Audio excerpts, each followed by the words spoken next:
Hey there, horror movie tea sippers.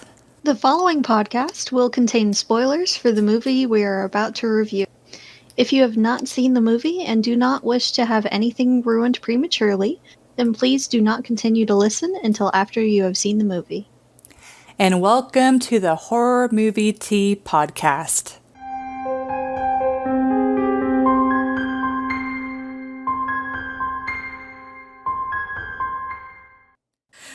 Man, I wish you guys could see how we started to try and record. It was amazing, but I'm not going to show it. Every other time. Just so that way it's out of context and it leaves you confused. But anyways, today we are covering the movie Z. Just the letter Z or Z. Pretty sure it's a Netflix original. Came out this year, so fairly new. Yes. But yes. But what tea are you drinking today? I am drinking Bigelow's Perfect Peach tea. Ooh, that sounds like good. A nice hit of summer. That sounds really good. Yes. It is an herbal tea, so there's no caffeine or anything, but it's very fruity and very nice. It's kind of refreshing. Mm-hmm. That sounds refreshing. I needed caffeine today. Like, I'm amazed I'm functioning as well as I am without caffeine right now. But anyways, I am drinking... I'm gonna need a hit later. Yet again, brutalities. I'm sorry, guys. I'm just addicted to this tea. Obsessed. But I'm drinking the lychee trick, I think they called it. Yeah. Yeah. And it's got like green tea, apple, obviously lychee, and I can't remember the other stuff. But it's a lot of good stuff. That's all I know. Wow. I'm sorry in advance, guys. We might be having some giggle fits. I don't know. It's been a day. Today has been weird. Like, we had a massive storm come through the area, and you can tell by the blinds it's bright out now. But it was just a big storm. Lots of thunder, lots of lightning strikes in the area, and it was raining pretty heavily. Some of our neighbors actually reported almost 7 inches of rain. It's a good deal of rain. So it was a little crazy, and we had some technical difficulties trying to we had a lot of running, and things were not working right. So, I mean, you're kind of lucky that this is happening at all at this point. Yeah. This is fine. Yeah. But anyways, movie. All right, so this family, it's gonna be a day, guys. Yep, just relax, enjoy the show, and hopefully you'll be just as entertained as we're entertaining ourselves. Hopefully we'll be mostly coherent. This is fine. Yes, we shall see. So Z. Yes. Okay, so this family, mother, dad, son, all live together in this really gigantic house, but that's not relevant. I kind of want to know what they do. Like, the dad looks like an architect just from some of the scenes that we go through. Yeah, something along those lines. Or an engineer. But she, like, never does anything. She seems to be a stay-at-home mom. Yeah. So, I don't know what firm he works at, but damn. Yeah. But anyways, well, we need to try and stay focused here. Mm-hmm. All right, so the son starts having an imaginary friend, though we'll talk about, I'm going to save that comment for later. But anyways, starts having an imaginary friend, and he is calling him Z. And at first, the parents are like, this is, just your typical imaginary friend. But the mother starts noticing some weird things. At first, she sees some glowing eyes, which you find out later in the scene. It's just a toy truck. But Train. Okay, thank you. But it really starts hitting her once, first the son gets suspended for just behavior issues and multiple behavior issues. And then she takes her son to a inside playground and he's in one of the tubes and he's like, "Watch me, Mom." And then as he's going, she sees this demonic looking figure following closely behind her son, and it just kind of hits her that something is majorly off. Yeah, it looks almost like a naked man. Yeah, it's a naked man with like fangs or sharp a very teeth. thin naked man looking figure crawling after him. That's really, really freaky. You only see it for like a second. Yeah. So it's kind of hard to really get too much on there. But then you hear him screaming. Yeah. But which the son ended up like tricking the mom that he was hurt. But anyways, so the mother finds out that Z is actually an imaginary friend that she created.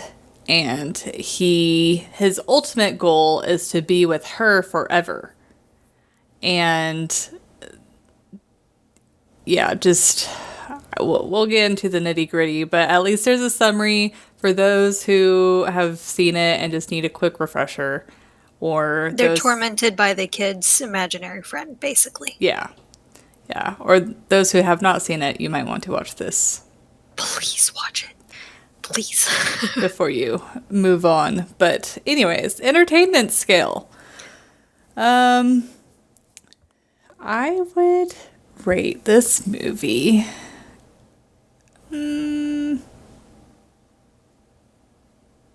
I would probably say a 6. Like, it's a very solid 6 for me. It's a hesitant 7, but I don't know. I think it deserves a 6. Yeah. I wholeheartedly agree. Solid 6, very, very tentative 7, maybe a 6.5.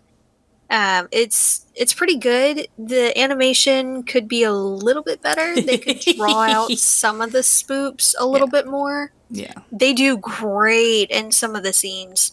But others I feel like they could have worked a little bit more on. Yeah, one thing, a few things with this movie that kind of hit me. I don't know if you got the same impression. First, the pacing, specifically in the beginning of the movie, seems rather rushed. And then the second half of the movie, once she gave in to Z and was like, "Oh, okay, I'll be with you," then that's when it really started to slow down. Yeah. And so I really didn't... just the pacing of the movie was very strange. And then also the scares, they did seem to make the creepy scenes pretty short rather than building up the tension. I did enjoy, like, for instance, whenever the father is like, "Oh, yeah, I've seen him." And they really did a good job with that scene, like, building it up. And then he ended up joking. But all of the other scenes, it's like, yeah, they did build up tension, but I didn't get that nerve-wracking, like, "Oh, my God, I can't sit still in my seat" type of tension. Yeah. So the payoff was just kind of like, okay. Like, that was a freaky scene, but we can move on. It's not going to stick with me. It was a short jolt. Yeah. In the gut. Yeah. Instead of the really drawn out and the panicky feeling after a really good scare. Yeah. It wasn't. It was just a short little blip. And it sucks because they really did do a pretty good job with the movie, and the actual scares themselves were pretty decent. It's not like they didn't know what they were doing. I just didn't get that, the length of the tension-filled scenes that I wanted, I guess. Yeah, for sure.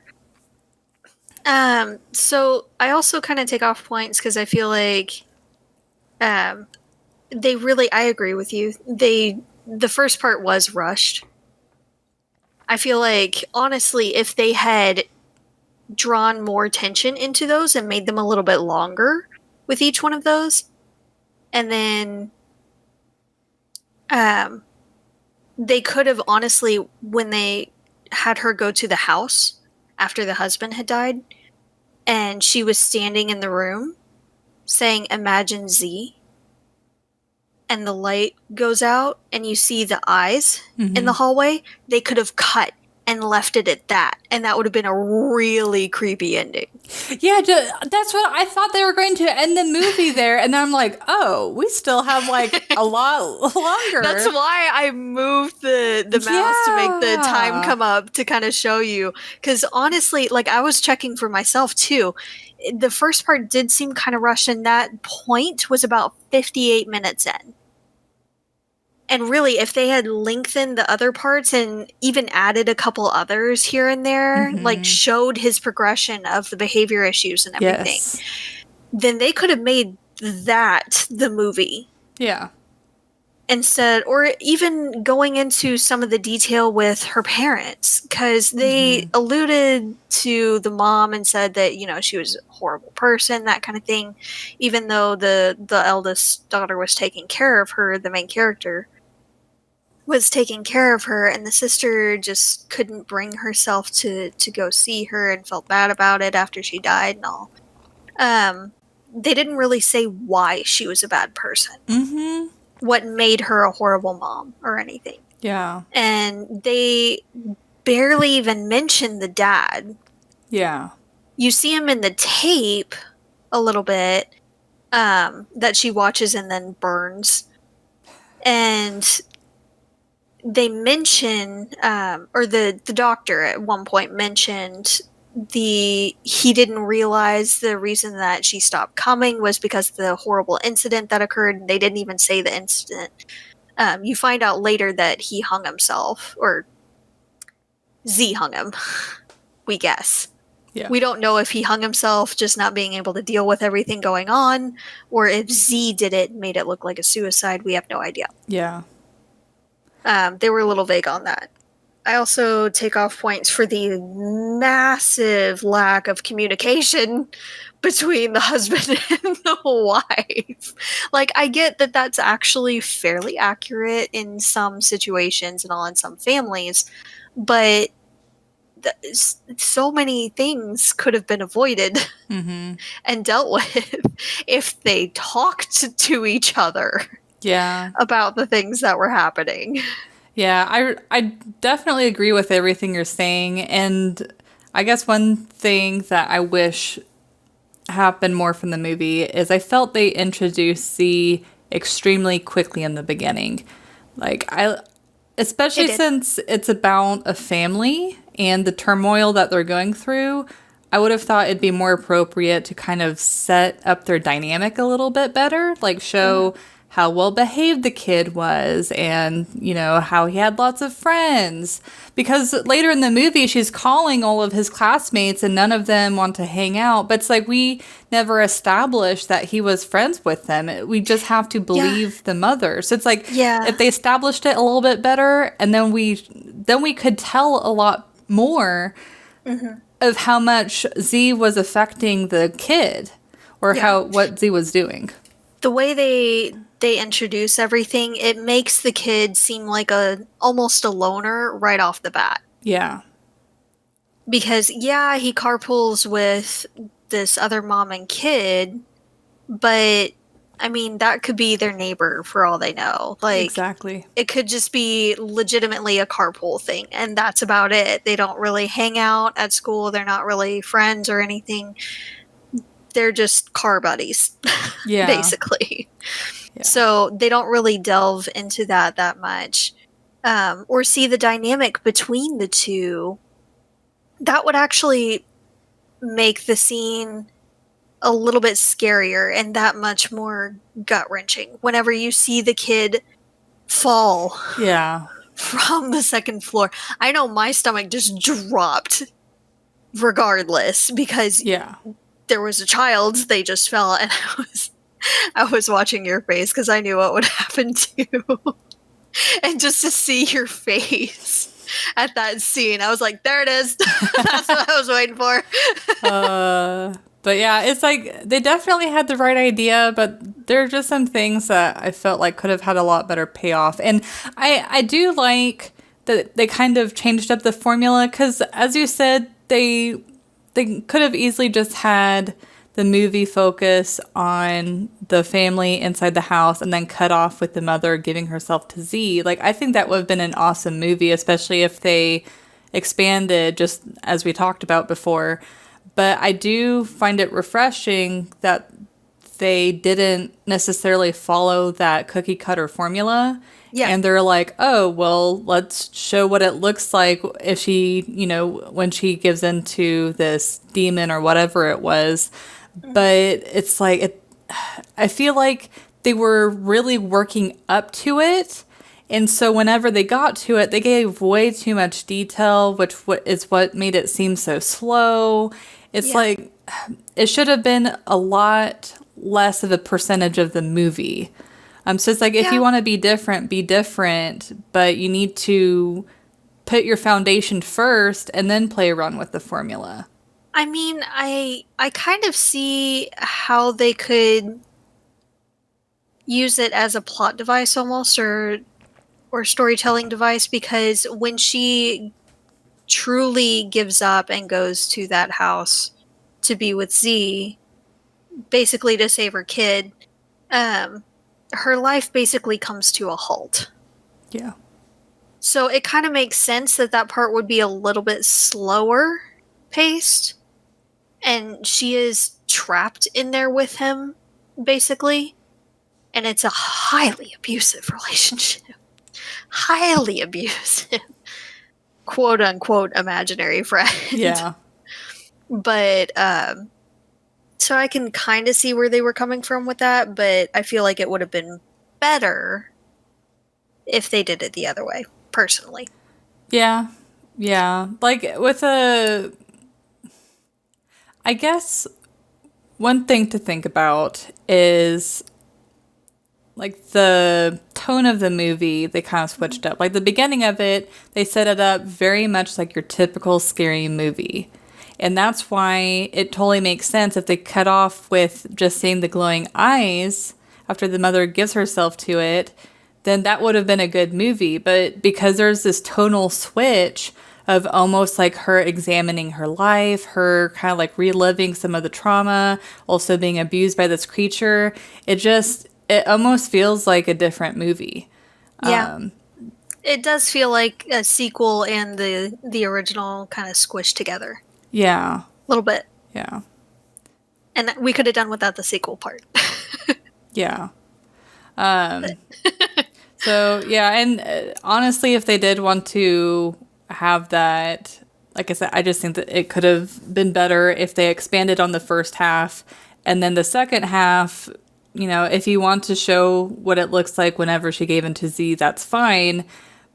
But shift the tone to where it matches the first half of the movie. Like, do it to where she gives in, but you see her constantly trying to, like, fight him back or something. Like, whenever she calls the sister, like, that was a good, intense scene. It's like they could have gotten it, they could have really just cut off some of the scenes beforehand and then just had that last half. That would have helped match the first half and the second half a lot better. Yeah. But I don't know. I don't have anything left, I think, for entertainment. Not for entertainment. Most of what I have is for realism. I will say they did a nice job with a couple of things real quick. With the doctor, just making a couple of small comments that some people might not catch at first. When they first take Josh to him to see him, he does say to Beth, "It's nice to see you again, Beth." And not a whole lot of people would catch on the again. And or like the kid saying Z, and then the doctor's like, what? Yes, his face after. Yeah. When he looks kind of spooked, like, wait a minute, what? Yeah.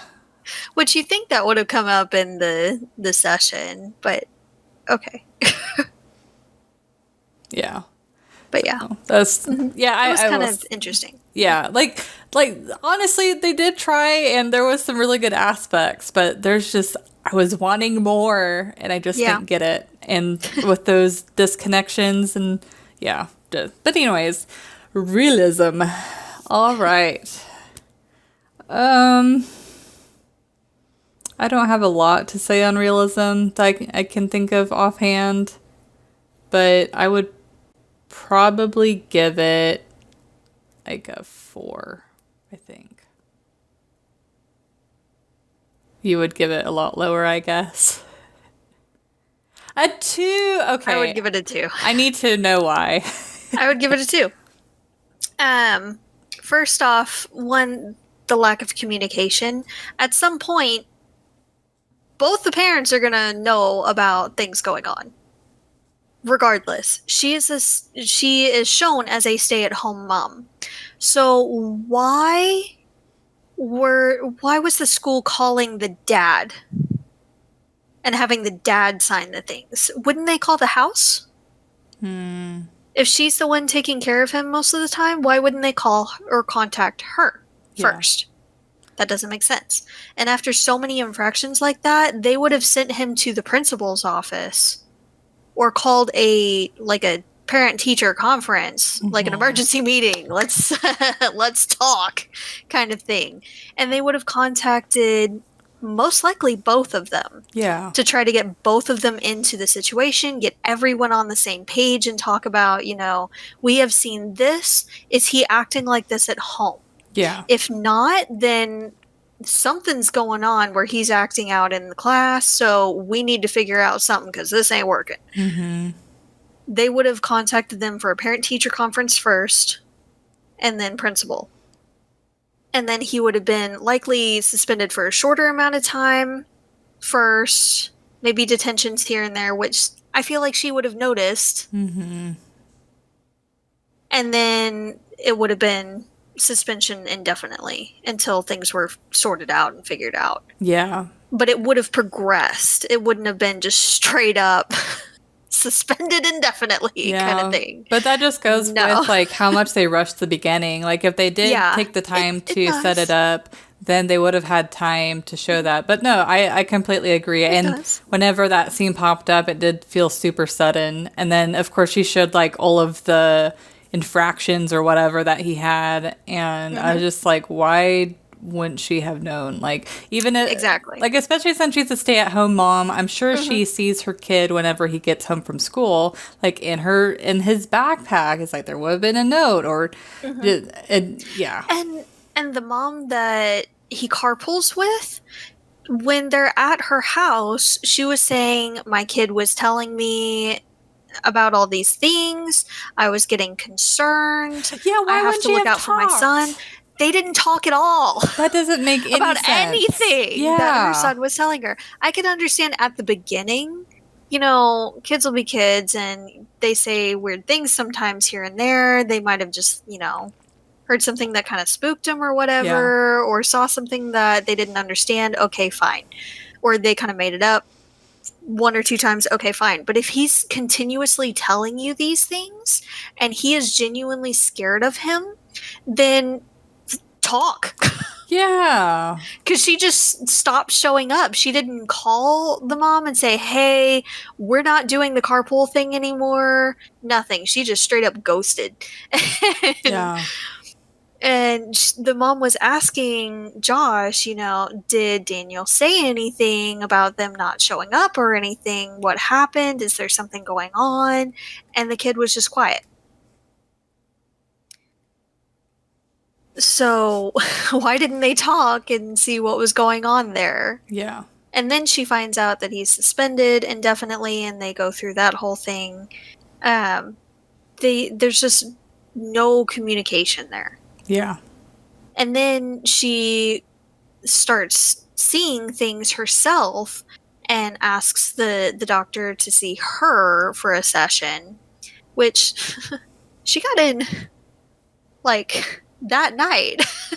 Little weird. Well, I think it, in cases where it's like almost an emergency, because he could tell something was really wrong. I think that psychology, I mean, I've never had to have an emergency session with a psychologist, but I have heard of instances where if a person is high risk, that they are at least at minimum able to call their therapist. So I would imagine that he has time blocked off or enough, or he's still at the office to where he felt... It sounded like she woke him up, though. Oh. I don't know. Either way, if he felt that she was high risk, I don't think it's completely out of the realm of realism for him to be able to do that.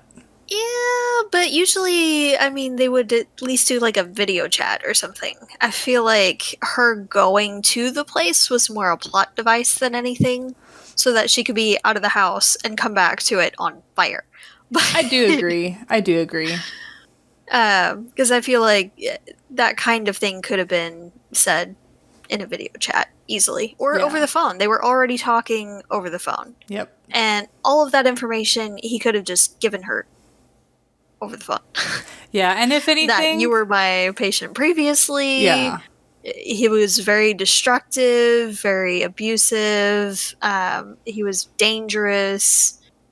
And then you stopped showing up. Yeah. Well, I mean, I guess the only loophole is, if he had asked her in the movie, which he doesn't, is like, are you in a safe place where you can talk to me? And if she said no, then he could have been like, are you able to come to my office? And see, that would have fixed that issue right there. Yeah. If she didn't feel like it was safe because, the imaginary friend was there. That's true, but at least put it in. Yep. Because otherwise, just bam, there. Yep. No, I totally. Of the night. I totally agree. Yeah. It's just like there's little tweaks in this movie that would just small would make it. Things. Yeah. Yep. Yeah. I feel like if you're very, very scared of things going on and you're seeing weird things and all, and the kid's toy is telling you imagine Z and all. Okay, one, the toy would have the batteries ripped out with extreme prejudice. The thing would be smashed to bits, and then it would find itself in a dumpster probably a next town or two over. So, no. Also, if you're actually going to do the thing, which is a bad idea, then don't do it in the bathtub, surrounded by like 50 candles. Completely naked and vulnerable. That is second only to the toilet. Like, why? Yeah. Would you pick one of the most vulnerable ways ever to imagine the thing that you're terrified of and that's clearly dangerous? Yeah. And having a really bad influence on your kid. Well, plus it would have been, since she obviously thinks it's something, it would have been a good opportunity for her to like contact a psychic or someone that's, well versed in that type of summoning things. So that way she's not accidentally putting her and her family in danger. Or do it when the husband's in the room. Yeah. Have a witness. Yeah. Because that way she can know whether or not she's going crazy, because if he sees it too. Or, I mean, even if he didn't see Z, then he could tell that weird stuff was happening with all the 50 candles around her. Some of them blowing, around the flame is flickering and kind of moving like there's wind, and then others are blowing out. Like, yeah, weird things be happening here. Have a witness. Yeah. And then when the kid falls from the second floor and hits his head on the banister and falls even further, I feel like there'd be an investigation. Yeah, like the kid... There was an ambulance, but there were no cops. He had no repercussions, it seemed like. None. Like, if I was the mother of that child, I would have... I mean, I don't believe in hitting children or spanking them, but I would at least be screaming at the minimum, which isn't a good thing, but it's like if you're high in the emotion of the moment, it's like, yeah. Honestly, I would have gone into mama bear mode. First off, my kid needs to be safe, so ambulance is a must. Second, those two kids were the only ones up there. Like, it was just the kid and the mom in the house when the main character, Beth, and her son Josh came over. Yeah. So it's like either the kid jumped off of the banister or he was pushed. Yeah. And she knows her kid is not likely to do that, but she had been told by her kid that the other kid was doing all these weird things. He was exhibiting very bad behavior, and her kid was scared of him. Yeah. For a reason. and then he ends up at the bottom of the stairs. No, there would be charges. There'd be charges. Yeah. At the very least, there'd be an investigation, some kind of restraining order, maybe. Something. Yeah. Now, the parents, the main parents, did contact the family, which I also thought was give them some space, but I understand it. And they did say, you know, anything you need, just let us know and all. They felt horrible, which I get. But I still feel like there would have been, at minimum, an investigation into all of that. Yeah. Yeah. And I feel like there also was nothing mentioned about the fire afterwards. No investigation into the fire was mentioned. Mm-hmm. Nothing about his death, just sorry for your loss. He did. Yeah, it's strange. It's like first with the kid scene off of the banister, and then with the fire. It's like both of those are very significant, powerful scenes. But once it's over, they just move on. It's like, okay, it's a thing that happened. Yeah. Part of the pacing. Don't nobody care. And when she's running into the house and all, when she sees the husband, he is pretty torn up. Mm-hmm. Blood everywhere, torn up, and on the wall says "Playtime with Z everywhere." If none of that was intact at all, okay, maybe. Maybe. But I feel like an autopsy would also likely have been done on the husband in that situation, just for safety's sake. And they can usually tell that the cause of death wasn't by fire, like breathing in smoke or anything. Yeah.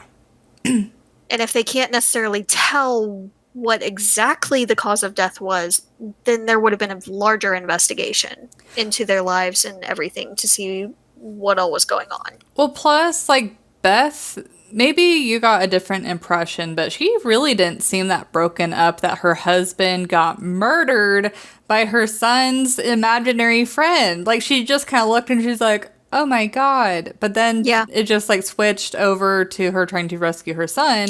Well, I think some of that was the shock, and also she was really trying to get to her son. She was worried about her kid, who was still alive. She could still hear him.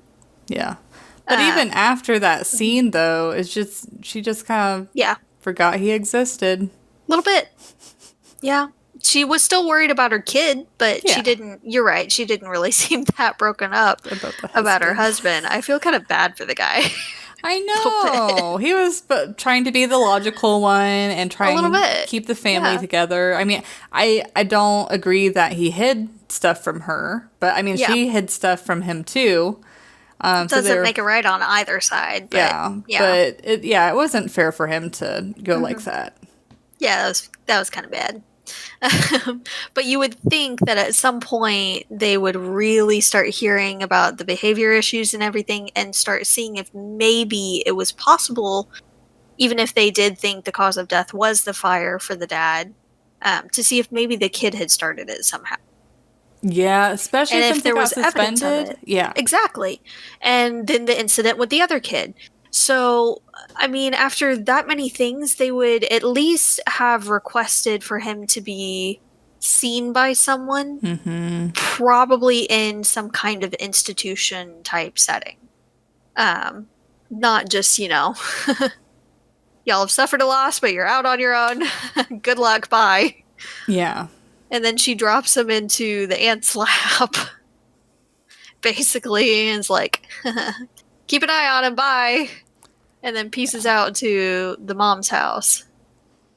Yeah. To be with Z. So.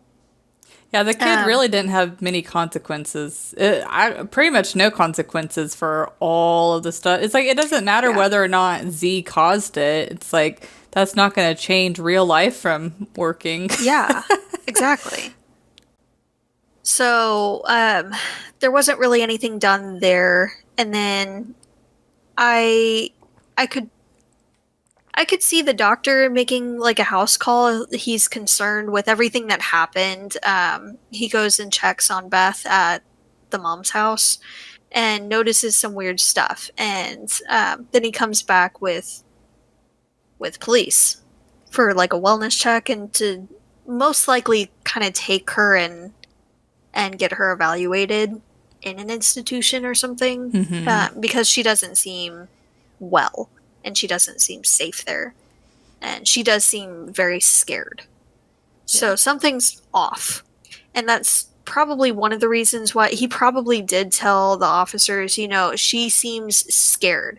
Like something's going on. I don't know if it's just her. He did hear footsteps and stuff in the background when he was talking to her at the door. So he probably thought there might have been someone else there, and that's probably why they drew their guns later on, but they don't mention it at all. Yeah. So it just kind of looks like, they're going there for a wellness check, and then they're like pulling their guns for her. It's like, this is why you guys have a bad reputation. Oh man, like this is bad. Like not, I don't feel like it's very accurate, and I mean, the way I kind of interpreted it, it would make sense, but again, show it.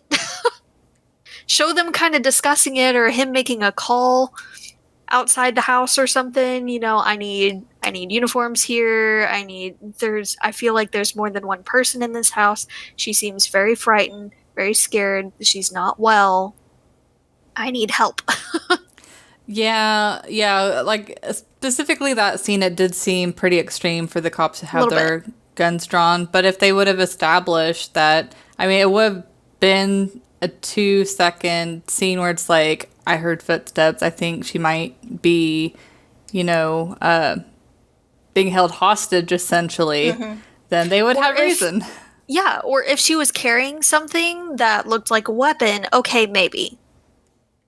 I still feel like they would have had their, nightsticks or a taser at most out instead, but There's something I do want to know, and anyone that knows this, please comment or message us.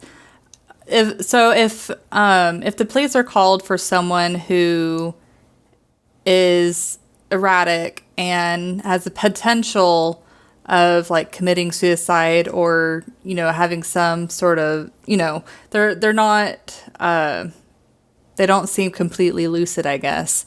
Like, is it normal to have your guns drawn so that way if they try and hurt themselves, you can tell them to like put down the weapon? I honestly don't know. I feel like it would be worse in the situation. Yeah. But I know it depends on the situation too. Every situation is different. But in this particular instance, I feel like it was a little extreme. Yeah. Yeah. Especially, and I know it's very dynamic. Yeah. Just movie-wise, it's very dynamic and all. It's very powerful, but a bit extreme. Yeah. So.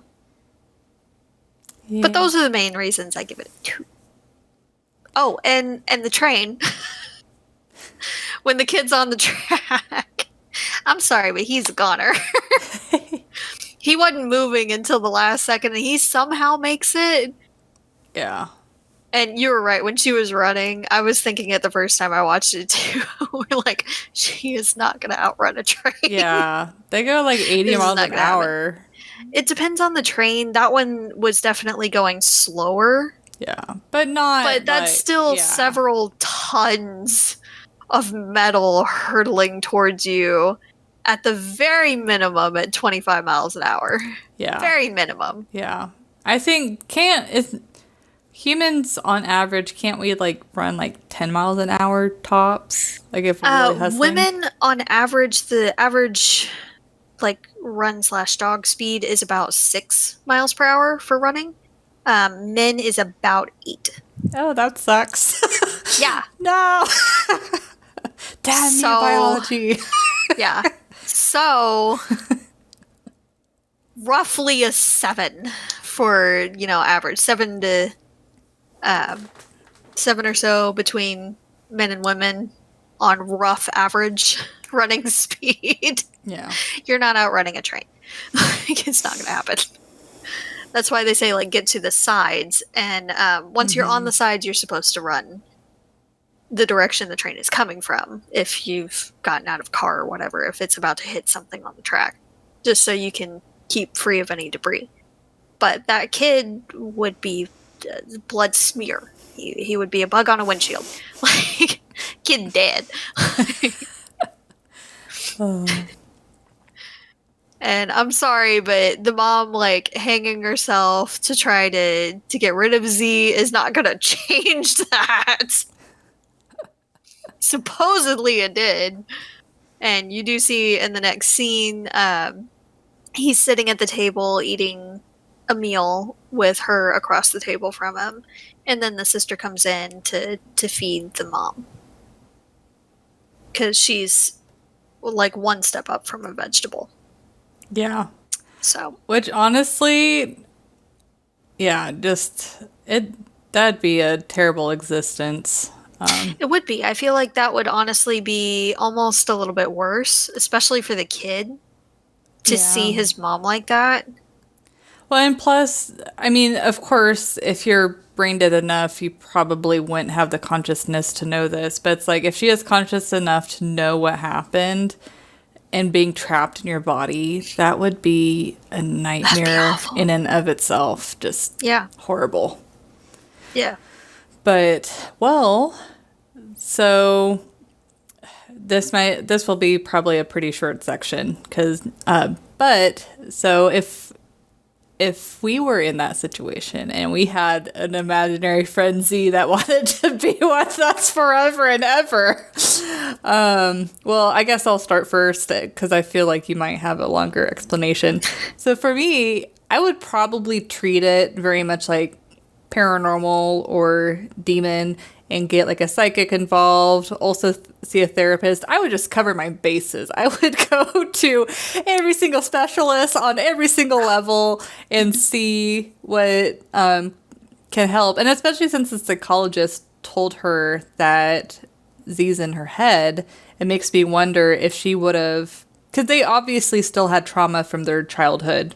Mm-hmm. Just the way that they spoke about their mother. And with the mom dying too. Yeah. So I feel like if she would have maybe addressed the trauma, that maybe Z was a manifestation of that trauma. I mean, they don't explain that at all. But, so it's just my hypothesis. But, I mean, it wouldn't have hurt. Well, hopefully not. And you can just nix that off the list if it doesn't help. Like... Yeah, definitely cover all the bases, see someone first, and then also sage everywhere. Mm. Everywhere sage. More communication, for sure. Yeah. Sit down as a family and talk things out. Like, talk it out with your husband first, but then sit down as a family and discuss things. Even let the kid know, I had an imaginary friend named Z too when I was a kid. He was not a good friend. He was very, very bad. Yes. He tried to hurt others around me, and that's not okay. Yeah, she never talks to him about that. And especially going back to the communication, mm-hmm. like her giving medication to the kid without the husband's knowledge, that is a big cross of the boundaries. Like, yeah, that was completely unacceptable. Like, I understand where she's coming from, but what she did was not good or right at all. Yeah, for sure. Again, and all of it comes back to communication. Yeah. Like, tell the husband, okay, he did this today. This is what I saw today. Oh, and this happened as well. And this, just keep like a log of everything. Yeah, document and then, okay, you know what? We've done this. We've tried this. This isn't working. We're doing this. Yeah. Yeah. If it doesn't work, it doesn't work. But we're trying it. Yeah, like have a compromise. Like, okay, you want to try this, that's fine. But if that doesn't work, then we're doing it my way. And see if that works. Yeah. And be very clear. It doesn't have to be a forever thing. We just want to get him over this part. Yeah. And see if it helps. If it does, great. We can kind of back him off it a little bit, see if that's okay still, and then eventually like wean him off it completely if he still holds a decent, stable mental state. Yeah. But if it's not working, okay, let's try something else. Yeah. But you gotta try different things. And you gotta talk to your spouse. Yeah. Especially, and then to your kid, just have a family meeting. because clearly something's not going okay. Something's not working. Yeah. And it needs to be addressed and dealt with. Yep. And then if I'm seeing, toys activating on their own and all, one, the toys are going. Toys are gone. They're gone. For sure. And bye. And, we are speaking to multiple professionals just in a mental capacity and metaphysical capacity because something's gotta change. Something's gone. Something's not working. Yeah. And if it's me, then lock me up so that I don't hurt anyone that I care about. Or if it's attached to me, I don't want it anywhere near my family.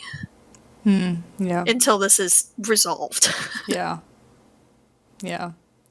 But overall, it is a decent movie, and I think it's worth at least one watch. Oh yeah. But some of the disconnection between the first and second half and some of the communication problems, and there's a few things that make me probably not want to watch it again. But I mean, this was the second time. Yeah, this is the second time I've watched it. It was scarier the first time. Granted, I was alone in a very, very dark room late at night. So, yeah. It kind of loses a bit of its effect when we need to buy blackout curtains. Yeah, when it's brighter out and all, and you're watching it with someone, it's not as scary. Yeah, but it's still worth a watch. Yeah. Yep. So make it dark and spoopy. Yes, make it dark and spoopy. Get squeeze as much scare as you can out of it. They don't build the tension very well, so I mean, get what you can out of it. Yep, that's all I got. Yeah, I don't have anything either. So all right. Well, we'll see you guys next time. We are getting to Evil Dead. I swear, we've had a lot more technical difficulties than we said before, but we're getting to it. We're gonna make it work. So we will see you guys next time. And until then, stay safe and stay spoopy. Bye. Bye, guys.